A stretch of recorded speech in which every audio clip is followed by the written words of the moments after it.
Muy buenas noches. Nuestro grupo está conformado por los compañeros Martín Janet García Ocampo, David Alejandro Sánchez Rodríguez y yo, André Felipe de Tancor Caicedo. Para nuestro estudio de gestión de riesgo, nos basamos en extracción y calcinación de minerales en el municipio de Vigo, o la mejor conocida mina de cal, o mina de extracción de cal.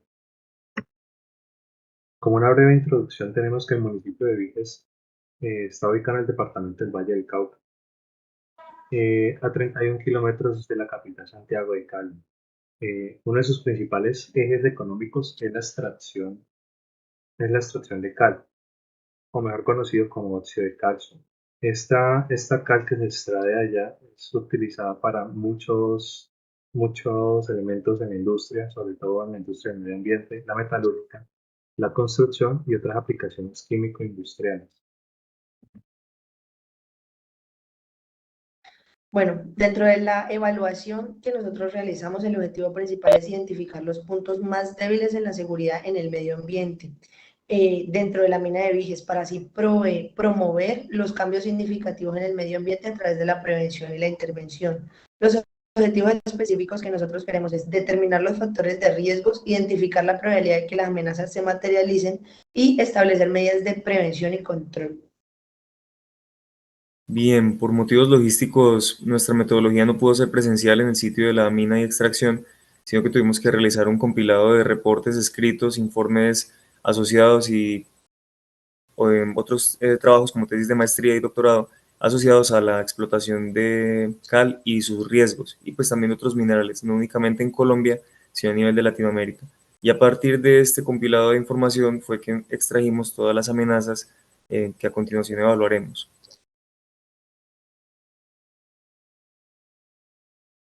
Como era de esperarse para una actividad como la extracción de cal, existen bastantes amenazas, no solamente en una fase, sino en las tres fases que constituyen su operación, como son diseño, construcción y la fase operativa como tal. Ahondaremos en cada una de estas amenazas mientras evaluamos las matrices que diseñamos y que explicaremos a continuación, empezando por la fase de diseño. Bueno, como el compañero David mencionaba, vamos a evaluar cada fase y comenzamos por la fase de diseño en la tabla de análisis de amenazas. Por cuestiones de tiempo solamente hablaremos de las amenazas más relevantes. En este caso, como amenaza media, tenemos el mal diseño y el presupuesto para el proyecto, a la cual sería una calificación de 4. Como amenaza alta tenemos el capote del terreno donde se realizará el proyecto, a la cual le dimos una calificación de 5. Continuando con la tabla de análisis de riesgo, nuevamente las dos amenazas más relevantes tenemos el descapote del terreno donde se realizará el proyecto, el cual nos dio un resultado de 5.120 para hacer el análisis de riesgo más alto. A continuación tenemos accidentes ocasionados por la maquinaria pesada, la cual nos dio una calificación de 1.536 como un riesgo medio. Continuando con la tabla de medidas de prevención de amenazas, retomamos nuevamente las dos amenazas anteriores y tenemos que descapote del terreno donde se realizará el proyecto. Como controles de ingeniería tenemos la estabilización del terreno para evitar futuros movimientos de tierra. Como controles administrativos tenemos la documentación y permisos ambientales aprobados. Y finalmente, como controles en el individuo, equipo de protección personal, le damos botas de protección, cascos, guantes protectores auditivos, gafas de seguridad antiimpactos y overol reflectivo. Y accidentes ocasionados por maquinaria pesada, tenemos controles de ingeniería, revisión técnica mecánica de la maquinaria y estabilización del terreno. Controles administrativos, tenemos la capacitación del personal encargado de utilizar la maquinaria y la certificación al día para el uso de la maquinaria. Y finalmente, controles en el individuo, tenemos casco, guantes de protección mecánica, overol reflectivo, botas con punteras, gafas de seguridad o visor antiimpactos y antifluidos. Dentro de la fase de la construcción también encontramos amenazas como la inestabilidad física, deslizamiento del talud, accidentes mecanizados y con equipo pesado, daños a terceros, intervención en áreas protegidas, desalojo, lluvias torrenciales y daños en las vías de acceso. También tomaremos solamente las amenazas más representativas. La inestabilidad física puede ser causada por la erosión, puede provocar hundimientos y puede traer como consecuencias derrumbes y pérdidas económicas. Para las lluvias torrenciales pueden ser por construcción durante temporadas de lluvias, incluso por la ubicación geográfica, lo que puede traer como efectos empozamientos, daños en las construcciones y en las pavimentaciones, y puede eso pues genera pérdidas económicas y retraso en la operación.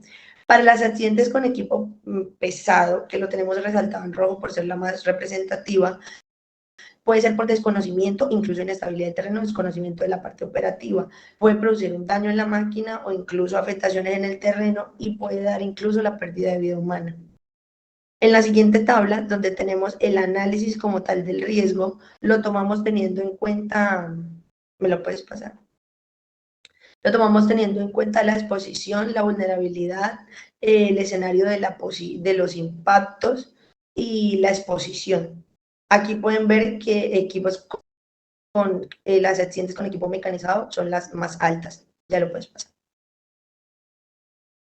Para estos riesgos tomamos las medidas preventivas dividiéndolas en controles de ingeniería, administrativos y de personas.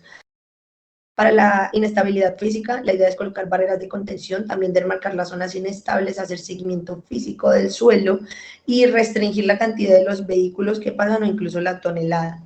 Para las accidentes con equipos mecanizados, pueden ser retrocargadores, tener las adecuadas revisiones técnico-mecánicas de las máquinas, las revisiones periódicas diarias, el preoperacional de la máquina, asimismo también verificar que le funcione su pito, sus luces, sus reflectivos.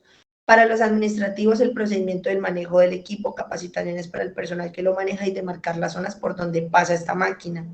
Para las lluvias torrenciales o inundaciones, tener bodegas techadas o plásticos en caso de que se venga la lluvia en un momento dado y estemos a mitad de una construcción. Para los controles de las personas serían básicamente dotarlos de todos los elementos de protección personal necesarios como overoles reflectivos, botas con puntera, gafas, cascos, guantes antiimpacto. Y para la parte de las lluvias, pues dotarlos con un equipo de lluvia en caso de que les toque trabajar allí. Dentro de la intervención sería en la inestabilidad física un programa de recuperación del terreno, un monitoreo de inspecciones previas y post a las actividades. Para los accidentes con equipo pesado, ejecutar el plan de emergencias que debe llevar, quiénes son los brigadistas, qué hacer, cómo hacerlo. Y las lluvias torrenciales, evaluar la gravedad de los daños para evaluar qué actividades podemos tomar para ejecutar antes de las que se tenían previstas programadas. Bien, haciendo el análisis de las amenazas de la fase operativa, nos encontramos con el desprendimiento de rocas, que como acabamos de ver es una amenaza que no solamente está latente en la fase de construcción, sino que se transfiere también a la parte operativa. Esto pues puede generar pérdida de vidas humanas y también daño a las infraestructuras de la mina. En el caso de las explosiones con dinamita, puntualmente genera una amenaza sobre todo para los operadores, por lo cual más adelante veremos que una posible solución es la capacitación y un correcto uso de estos materiales. Podemos seguir. Estas amenazas, como los incendios, la contaminación del agua y la contaminación del aire, fueron las más relevantes dentro de este análisis. En el caso de los incendios, pueden ser ocasionados por fallas eléctricas y cortocircuitos, es decir, son unas causas netamente antrópicas que pueden producir riesgo de asfixia, quemaduras y daños a la integridad física de los trabajadores. Por otra parte, la contaminación del agua y del aire genera un daño que ya es transversal al ecosistema y al ambiente y a la población que pueda existir en las inmediaciones de la mina. Bien. Para el análisis de riesgo tenemos estos valores. En cuanto al desprendimiento de rocas, ya que es una amenaza que sigue latente durante varias fases de la operación, pues nos genera asimismo un valor relativamente alto como es 1536. Seguidamente tenemos el que nos dio el valor más alto por la frecuencia y la posibilidad de ocurrencia, que serían los incendios por fallas eléctricas o fugas de combustible, por errores en cuanto a la infraestructura o por fallas humanas, con un valor de 2880. Y finalmente la contaminación del aire, que genera un valor de 1296, está generada en muchas ocasiones por las detonaciones de minas y la liberación de partículas al aire. Bien, las medidas de prevención que tenemos para el desprendimiento de rocas, ya las mencionó la compañera Marlin. Una de ellas es la implementación de medidas de estabilización de los taludes, sistemas de mallas, protección de anclajes y barreras de protección. En cuanto a las fallas eléctricas, existe pues, la parte de las medidas de ingeniería, como son implementar sistemas de detección y extinción de incendios oportunos. En cuanto a la administración, serían programas de mantenimiento preventivo y correctivo de los sistemas eléctricos. Y para la parte ya personal de cada uno de los operadores es estar atento a cualquier señal o cualquier indicación visual de que pueda existir una falla de este tipo. En cuanto a la debilitación de las estructuras, es una falla, pues una amenaza que está vigente durante toda la operación, para lo cual se promueven programas de mantenimiento estructural que incluyan las inspecciones regulares y la evaluación de la estabilidad de las estructuras. Esto acompaña de un monitoreo continuo de la estabilidad estructural de toda la mina. Bien, podemos continuar. Tenemos estas medidas de intervención y comunicación. En cuanto al manejo de dinamita, como le dije anteriormente, establecer los protocolos más estrictos del caso, no permitir que cualquier persona opere este tipo de materiales y comunicar claramente los procedimientos y el manejo de explosivos. En cuanto a los incendios, consta básicamente en realizar inspecciones regulares y comunicar al personal los protocolos de seguridad contra incendios y la ubicación de todos los equipos dispuestos para atacar esta amenaza. Finalmente, para la contaminación del agua y para la contaminación del aire, hay programas y sistemas de gestión de todos los desechos, sean vertidos al aire o a las fuentes hídricas. Informar asimismo a todos los empleados sobre los trabajos y políticas de gestión de desechos y promover sobre todo la importancia del cumplimiento. Asimismo, y transversal a todas las amenazas, está el buen manejo y el uso de los equipos de protección personal en todo momento. Bien, a partir de este trabajo generamos las siguientes conclusiones. En muchas empresas la evaluación de un proyecto es una fase que pasa casi inadvertida.